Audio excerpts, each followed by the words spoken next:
C'est bon, c'est nickel là? Tout va bien? Voilà. Donc tout simple, pour ceux qui n'ont pas trop bien compris comment je montais les turbos exhausteurs dans les exhausteurs que j'ai.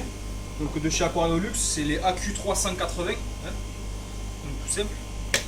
Donc quand vous avez fait votre turbo exhausteur comme ça, donc là le problème c'est qu'avec un embout droit, il va falloir faire une petite entaille dans la mousse. Donc alors, là vous avez un exhausteur tout simple. Donc vous retirez le dessus. Voilà. Vous enlevez la mousse. Vous allez avoir ça. Avec deux cages.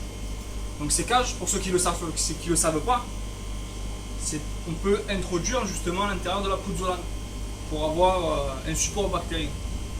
Donc là, ce que vous allez faire, vous allez retirer, donc pour ce montage là, vous allez retirer vos deux cages, comme ceci.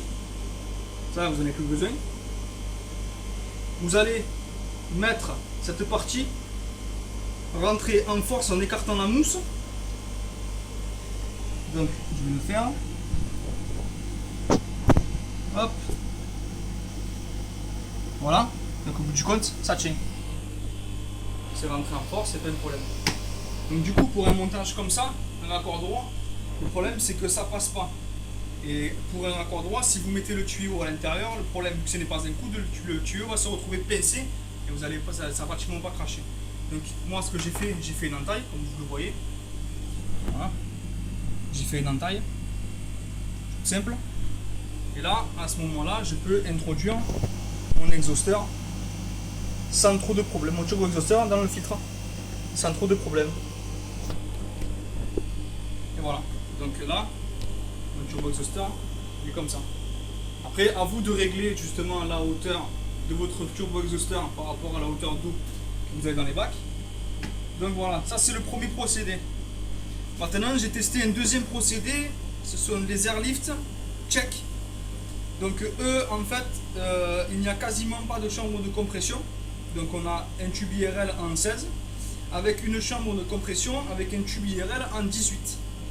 Donc pareil pour le même procédé, donc les petits trous à l'intérieur. Donc vous voyez le raccord en 4-6 mm qui est ici avec la tête de vipère, il est beaucoup plus pratique parce qu'il fait un coude. Donc du coup, vu que là on a une sortie en 18 mm, en prenant un turbo avec un filtre exhausteur comme ça, ce qui est pratique, c'est que la partie du haut peut s'emboîter facilement dedans. Donc vous pouvez garder toute la partie cage, c'est-à-dire qui est dans l'exhausteur, comme ça, selon la hauteur que vous avez besoin en fait. Donc ça, je le mets dessus. Et voilà. Donc au bout du compte, on a notre exhausteur qui est comme ça. Et là, moi, j'ai que 40 cm dans les bacs de pouce. Donc de ce fait, cette partie-là, je la retire. Je retire une cage. Mais dedans, il y a de la pouzzolane. Donc je vais vous montrer la pouzzolane. Vous voyez?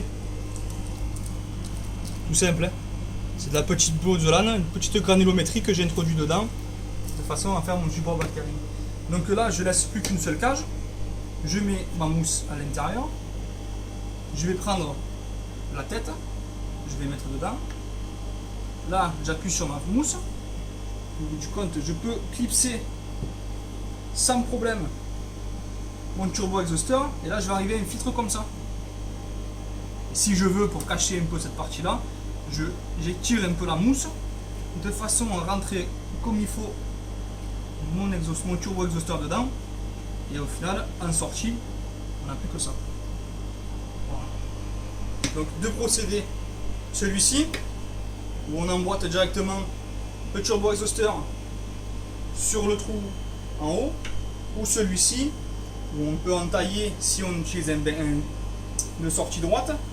Ou sinon, la préférence, c'est d'utiliser un bec, une sortie coudée. Donc comme ça, on n'a plus qu'à enfoncer en force la partie du cul, le cul, faire une petite entaille pour ceux qui utilisent cela, et le rentrer dedans, tout simplement. Donc voilà, j'espère que vous avez compris. Maintenant, c'est à vous de jouer et dites-moi si ça a fonctionné, les gars. Allez, à la prochaine.